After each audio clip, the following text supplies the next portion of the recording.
ஆதியும் மந்தமும் எல்லாரும் பேரும் சோதியாம் பாட கேட்டையும் வாழ்த்தடங்கள்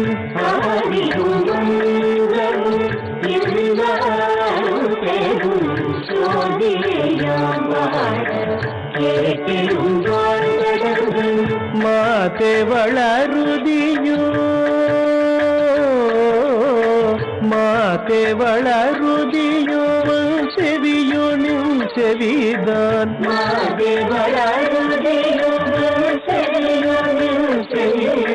மாதேவன் வார்கழல்கள் வாட்டிய வாழ்கோலி போய்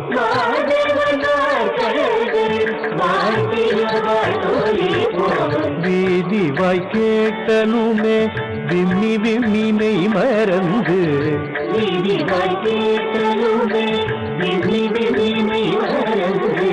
போதரமணியின் மேல் நின்றும் புரண்டிங்கள்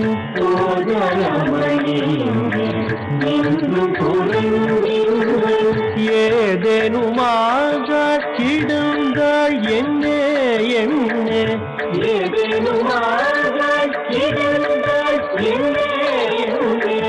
இதே என் தோழி பரிசேலொரெம்பாவாய்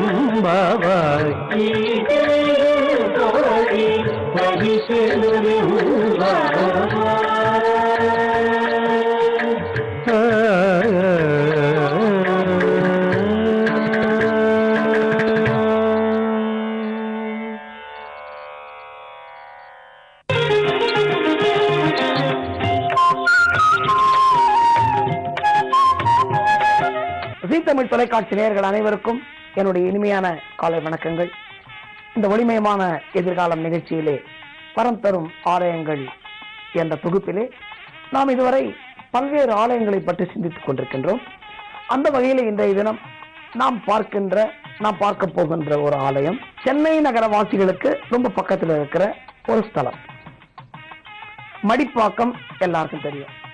மடிப்பாக்கத்தில் இருக்கிற ஐயப்பன் கோவில் ரொம்ப பிரசித்தி பெற்ற ஆலயம்.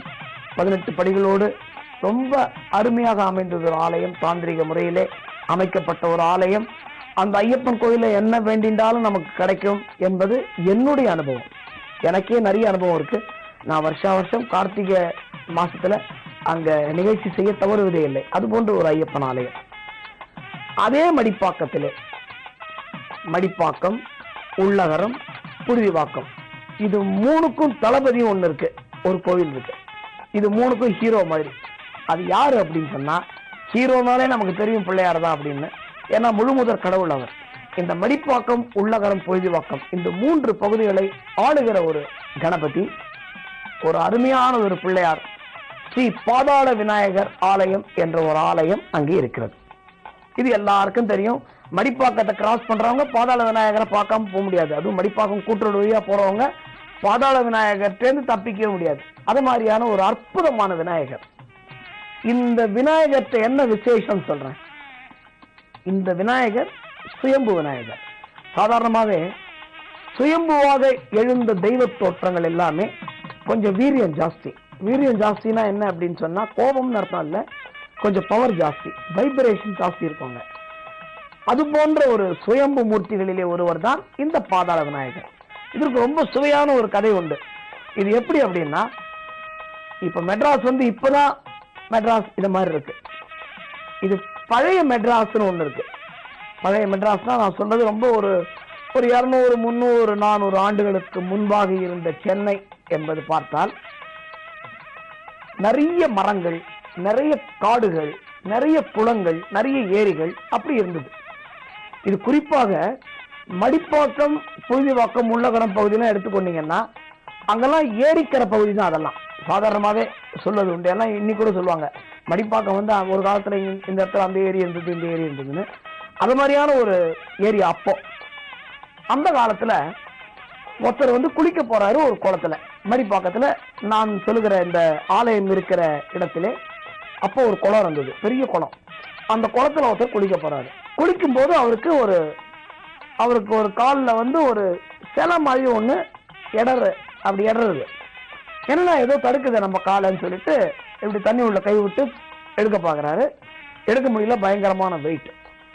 என்னடா அதுன்னு சொல்லிட்டு உடனே என்ன பண்றாரு, உடனே பக்கத்துல இருக்கிற ஊர்க்காரங்கள்லாம் கூப்பிட்டு, அப்ப என் காலில் ஏதோ தடுக்குது பாரு, உள்ள என்ன இருக்குன்னு பார்க்கலாம் வா, இதை உள்ள போய் எடுக்கலாம்னு சொல்லும்போது எல்லாரும் உள்ள வந்து சேர்ந்து எடுக்கிறார்கள். அதை எடுத்து பார்த்த பொழுது அது செம்பினால் ஆன விநாயகர், செம்பு ஃபுல்லா. அப்ப செம்பு என்ன வெயிட் இருக்கும் பாருங்க, செம்பினால் ஆன விநாயகர். உடனே அவங்க என்ன பண்றாங்க, அதை வெளில எடுத்துட்டு வந்து அந்த குளக்கரையிலேயே அந்த விநாயக மூர்த்தியை பிரதிஷ்டை செய்கிறார்கள். இதுதான் அந்த பாதாள விநாயகர் வந்த கதை.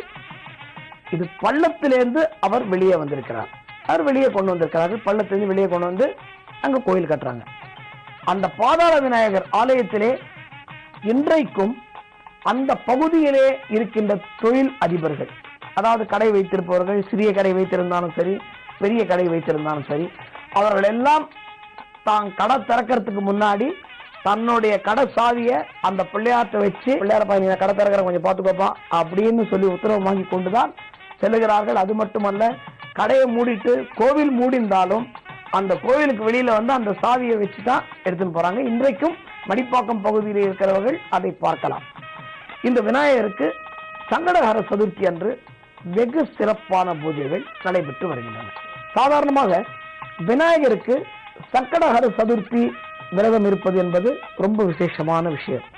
அது எப்படின்னா, மற்ற விரதங்களுக்குரிய பலன் சங்கடஹர சதுர்த்திக்கு உண்டு. ஏன்னா அந்த சங்கடஹர சதுர்த்தியில பல பேர் விநாயகரால் சாப விமோச்சனம் பெற்றிருக்கிறார்கள். குறிப்பாக சந்திரன் சாப விமோச்சனம் பெற்றதாக புராணங்கள் தெரிவிக்கின்றன.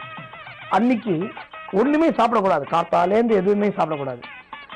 நீராகாரமாக ஏதாவது பால் மோர் ஏதாவது சாப்பிடலாம். காத்தாலேந்து ஒன்றும் சாப்பிடாம சாயங்காலம் குளிச்சு விநாயகருக்கு ஒரு பூஜை பண்ணி, அதுவும் அன்னைக்கு சங்கடஹர சதுர்த்தி அன்னைக்கு பிள்ளையார் கோயிலுக்கு போய் ஒரு தேங்காய் உடைச்சிங்கன்னா, ஒரு செதற்காய் உடைத்தீர்கள் என்றால் நீங்கள் கேட்டது கிடைக்கும் என்பது ஐதீகம். எனவே இந்த சங்கடஹர சதுர்த்தி பூஜை இருக்கு பாத்தீங்களா, இந்த பாதாள விநாயகர் கோயில்ல வந்து ரொம்ப விசேஷமா இருக்கும், கண்கொள்ளா காட்சியாக இருக்கும். அந்த அழகான விநாயகரை நாம் சென்னையிலேயே இருக்கிறோம். சென்னைக்கு அருகிலேயே மடிப்பாக்கம் இருக்கிறது, நிறைய பேருந்துகள் இருக்கின்றது, நிறைய பேர் டூ வீலர் வச்சிருக்காங்க, ஆட்டோல போகலாம், கார்ல போகலாம். சௌரியமாக போய் அந்த பாதாள விநாயகரை தரிசியுங்கள். பள்ளத்திலிருந்து வந்த விநாயகர் உங்களை உயரத்தில் தூக்கி நிறுத்துவார் என்பது நிச்சயம். வாழ்க.